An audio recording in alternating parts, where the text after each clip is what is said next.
belajar tentang beriman kepada hari akhir. Sebelumnya kita sudah membahas tentang husnuzon. Sekarang kita belajar tentang beriman kepada hari akhir. Anak-anak, hari ini ada yang nggak masuk nggak? Masuk semua ya? Baik, lanjut. Coba ibu minta satu orang baca surat Al-Qari'ah. Ada yang siap buat baca surat Al-Qari'ah? Saya siap. Ya, silakan, Linda. A'udzubillahi minasyaitonirrajim. Bismillahirrahmanirrahim. Al-Qari'ah, mal-Qari'ah, wa ma adraka mal-Qari'ah. Yauma yakunun nasu kal farasil mabsus wa takunul jibalu kal ihnil manfush fa amma man taqulat mawazinuhu fa huwa fi 'ishatir radiyah wa amma man khaffat mawazinuhu fa ummuhu hawiyah wa ma adraka ma hiya narun hamiyah. Sadaqallah. Makasih, Linda. Ada yang tahu surat Al-Qari'ah ini membahas tentang apa? Gak tahu. Jadi surat Al-Qari'ah ini membahas tentang hari akhir. Hari akhir itu merupakan rukun iman yang kelima. Ya, iman. Coba, siapa yang tahu artinya iman? Percaya. Ya, iman itu artinya percaya. Jadi iman kepada hari akhir. Hari akhir berarti artinya percaya kepada hari akhir. Hari akhir juga itu bisa disebut dengan hari kiamat.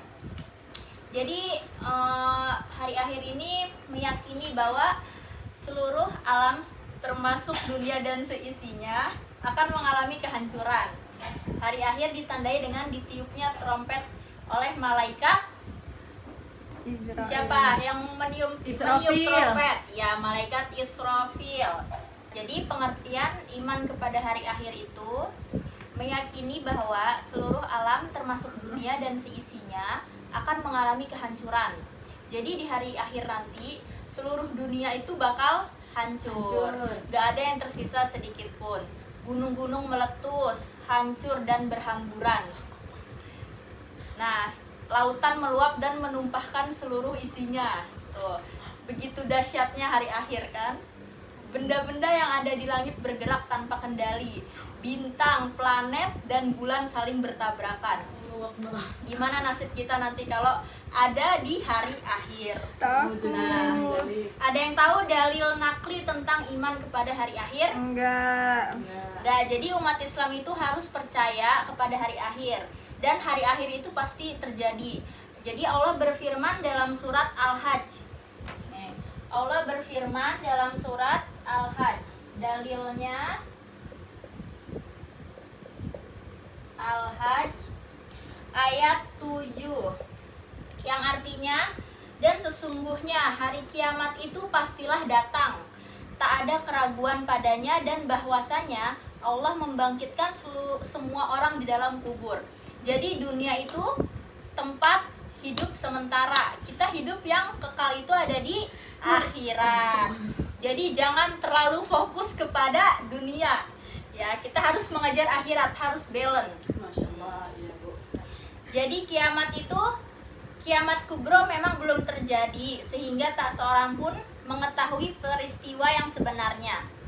Namun kita mengetahui dari firman Allah Subhanahu wa taala dan hadis Nabi Sallallahu alaihi wasallam, adapun malaikat Israfil peniup sangkakala untuk pertama kalinya. Semua makhluk akan mati kecuali yang dikehendaki hidup oleh Allah Subhanahu wa taala. Ada juga firman surat Az-Zumar ayat 39, surat ke-39 ayat ke-68. Selanjutnya ada macam-macam kiamat. Ada yang tahu apa kiamat itu? Ada kiamat apa aja? Sugro dan kubro. Ya, jadi yang pertama itu ada kiamat sugro. Kiamat sugro. Kiamat sugro itu kiamat apa? Kiamat kecil. Kiamat kecil itu contohnya apa coba? Gunung meletus. Gunung meletus, kematian, ya gempa bumi, musibah, tsunami, banjir, tanah longsor. Coba kiamat sugro udah terjadi belum di sekeliling kita? Sudah. Sudah banyak ya. Di rumah. Terus yang kedua, ini kiamat kecil. Yang kedua ada kiamat apa? Kubra. Kubro. Kalau sugro kecil, kalau kubro besar. Kiamat besar. Contohnya apa? Kiamat nanti. Kiamat Hari besar yaitu terjadi kematian dan kehancuran yang menimpa seluruh manusia. Ya, kiamat kubro yaitu kiamat besar. Kiamat kubro, kiamat besar berarti kiamat yang benar-benar hari haknya. Aduh. Hari Yang kiamatnya. benar, Bu. Mana ada? Kiamat kubro itu berarti kiamat yang benar-benar terjadi, kiamat puncaknya. Nah, jadi hari kiamat itu ada nama-namanya. Nama-namanya itu ada 10. Yang pertama itu ada Yaumul Akhir yang artinya hari penghabisan. Yang kedua Yaumul Hisab, artinya hari perhitungan amal manusia. Yang ketiga Yaumul Fasli, hari keputusan. Yang keempat Yaumul Jami, hari dikumpulkannya manusia. Yang kelima Yaumul Talak, hari pertemuan. Yang keenam Yaumul Hasroh, hari penyesalan. Yang ketujuh Yaumul Fat, hari kemenangan. Yang kedelapan Yaumul Qori'ah, hari peristiwa besar. Yang ke-9 Yaumul Ba'as, hari kebangkitan. Dan yang terakhir Yaumul Buka, hari tangisan. Jadi ada proses terjadinya kehidupan di alam akhirat. Jadi setelah kita menjalani kehidupan di dunia yang fana ini, kita akan mengalami kehidupan yang kekal, yaitu di alam akhirat. Nah, setelah kejadian kiamat yang dahsyat itu, semua manusia akan mati. Jadi nggak ada tersisa manusia atau makhluk hidup di bumi setelah terjadinya hari kiamat. Dan mengalami kehidupan di alam akhirat. Jadi setelah di dunia kita akan mengalami kehidupan di alam akhirat. Yang pertama itu ada alam barzah. Alam barzah itu apa sih? Nggak tahu. Jadi alam barzah itu batas antara alam dunia dan alam akhirat yang merupakan alam penantian manusia sampai hari kiamat.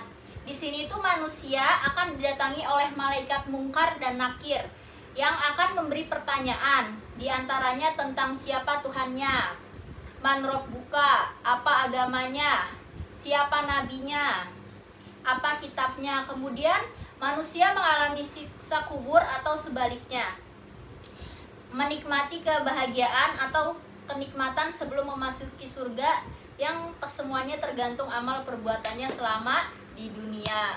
Jadi kalau misalnya kita melakukan hal yang buruk-buruk, itu nanti ada balasannya di akhirat.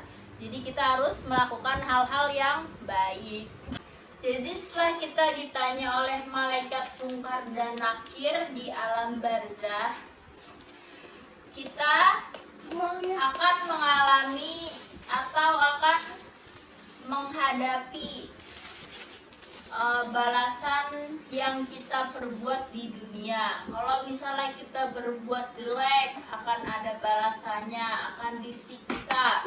Kalau misalnya kita berbuat baik, itu juga akan ada balasannya, menikmati kebahagiaan di surga. Jadi kita harus melakukan hal-hal yang baik. Nah, yang kedua itu ada Yaumul Ba'ats. Yaumul Ba'ats itu hari dibangkitkannya manusia dari alam kubur. Setelah malaikat apa yang meniup sangkakala? Ya, malaikat Israfil meniup sangkakala. Yang kedua, keadaan manusia antara satu dengan yang lainnya berbeda-beda sesuai dengan amal perbuatannya selama di dunia. Nah, ini tuh ada di surat Al-Hajj ayat 7.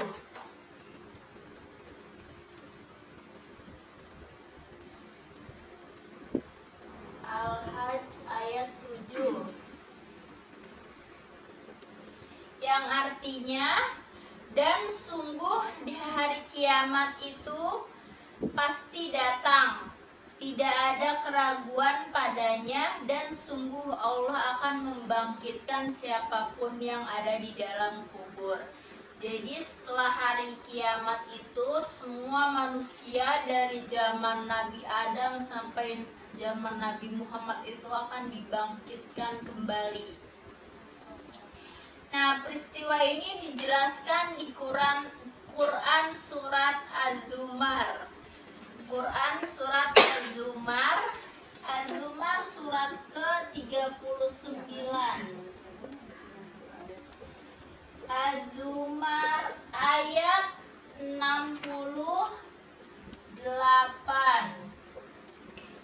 Nah, yang artinya, dan ditiuplah sangkakala, maka matilah siapa yang di langit dan di bumi kecuali siapa yang dikehendaki Allah. Kemudian ditiup sangkakala itu sekali lagi, maka tiba-tiba mereka berdiri menunggu atau putusannya masing-masing. Jadi sangkakala tiupan pertama itu semua manusia dimusnahkan dari bumi, nggak ada manusia yang tersisa di bumi. Nah, lalu malaikat Israfil meniup sangkakala yang kedua. Nah, artinya semua manusia dibangkitkan dari alam kubur sesuai dengan amal ibadahnya masing-masing. Nah, yang ketiga itu ada Yaumul Masyar, yaitu hari dikumpulkannya manusia di suatu tempat yang luas yang dinamakan Padang Masyar. Nah, peristiwa Yaumul Masyar ini dijelaskan dalam Quran surat Al-An'am ayat 22. Anak-anak catat ya yang ayat yang Ibu kasih tahu, nanti kita akan hafalkan ayat-ayat tersebut. Quran surat Al-An'am ayat 22. Selanjutnya yang keempat ada Yaumul Mizan. Apa sih Yaumul Mizan? Yaumul Mizan itu hari penimbangan amal perbuatan manusia, baik amal baik ataupun amal buruk selama di dunia tanpa terlewatkan sedikit pun. Dijelaskan oleh Allah dalam Quran surat Al-Anbiya ayat 47, yang artinya kami akan memasang timbangan yang tepat pada hari kiamat, maka tiadalah dirugikan seorang barang pun sedikit pun, dan tidak jika amalan itu seberat biji sawit pun pasti kami akan terhitung. ya. Nah, selanjutnya ada hikmah iman kepada hari akhir. Yang pertama itu ada dapat meningkatkan iman dan takwa kepada Allah Subhanahu wa taala. Yang kedua, lebih mendekatkan diri dan bertakwa kepada Allah. Yang ketiga, termotivasi untuk banyak beramal solih dan berakhlakul karimah. Yang keempat, senantiasa minta ampun, istighfar kepada Allah.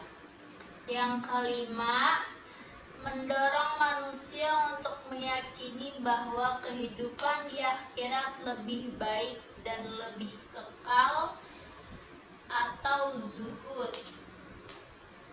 Yang keenam, dapat menambah ketabahan dan kesabaran dalam menghadapi segala macam cobaan. Yang ketujuh, hati-hati dalam bertindak karena meyakini bahwa setiap perbuatan akan dimintai pertanggungjawabannya. Nah, materi hari ini Ibu cukupkan cukupkan. Ada yang ingin bertanya? Tidak. Kalau tidak ada yang ingin bertanya, Ibu akan memberikan tugas dari kalian membuat satu kelompok 6 orang. Nah, di setiap kelompok ini membuat satu min mapping. Nah, jadi nanti pekan depan pas pelajaran Ibu, kalian di minggu depan kalian mempresentasikan hasil dari min mapping yang sudah kalian buat. Satu kelompok membuat satu min mapping. Baik, selesai sudah materi kita pada hari ini. Ibu cukupkan. Sekian dari Ibu. Wassalamualaikum warahmatullahi wabarakatuh. Waalaikumsalam warahmatullahi wabarakatuh.